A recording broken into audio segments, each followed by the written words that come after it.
क्या ममता बनर्जी की बौखलाहट ये दिखा रही है कि बीजेपी बंगाल में सियासी उलटफेर करने के लिए तैयार है? बंगाल में सीबीआई और कोलकाता पुलिस के टकराव के रास्ते ममता बनर्जी और बीजेपी ने अपने सियासी ड्रामे का शंखनाद शुरू कर दिया है। अपने प्रिय ऑफिसर राजीव कुमार से सीबीआई की पूछताछ ममता बनर्जी को इतनी खटकी कि वो धरने पर बैठ गई। संविधान को बचाने का कॉन्ट्रैक्ट ऐसे भी आए दिन राजनीतिक गलियारों में तैरता रहता है। ममता ने भी बखूबी दावा किया। बंगाल से लेकर दिल्ली और लखनऊ से लेकर पटना तक अपने महागठबंधन के साथियों को फोन मिलाया और इसके बाद भावनाओं का समंदर ममता बनर्जी के पक्ष में उमड़ गया। कांग्रेस के अध्यक्ष राहुल गांधी ने भी अपने कर्तव्य का निर्वहन किया और ममता बनर्जी को फोन कर बताया कि उनका साथ ममता बनर्जी के साथ हमेशा रहेगा।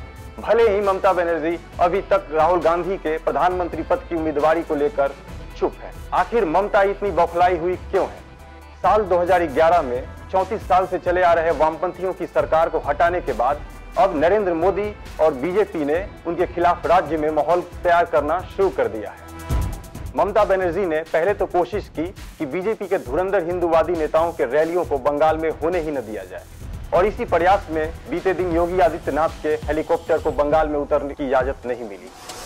इसके बाद हिंदू हृदय सम्राट योगी आदित्यनाथ ने टेलीफोन पर ही रैली को संबोधित किया। नागरिकता संशोधन बिल के जरिए बीजेपी बंगाल में बांग्लादेशी हिंदुओं को रिझाने का भरसक प्रयास कर रही है। तो वहीं एक तीर से दूसरा निशाना यह है, बीजेपी बंगाल में हिंदू वोटों का ध्रुवीकरण चाहती है और ममता बनर्जी को डर इसलिए भी है क्योंकि बीजेपी का यह प्रोजेक्ट असम में सफलतापूर्वक लॉन्च हो चुका है।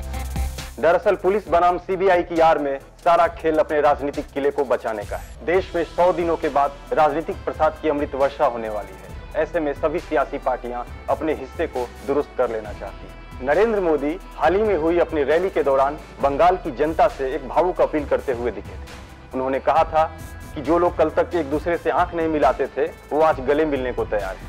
इनका मकसद राजनीतिक सत्ता की प्राप्ति है और मोदी को हटाना है। बीजेपी ने बंगाल में तेजी से अपने संगठन को खड़ा किया है। अमित शाह ने मिशन 23 लॉन्च किया है, जिसके तहत पहले खुद बीजेपी अध्यक्ष और अब प्रधानमंत्री मोदी ने मोर्चा संभाला है।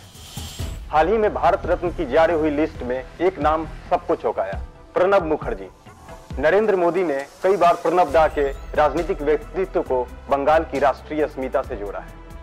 प्रणब मुखर्जी को भारत रत्न देने का फैसला इसी बंगाली अस्मिता को जगाकर बंगाल में भारतीय जनता पार्टी के राजनीतिक महत्वाकांक्षाओं की पूर्ति करना है।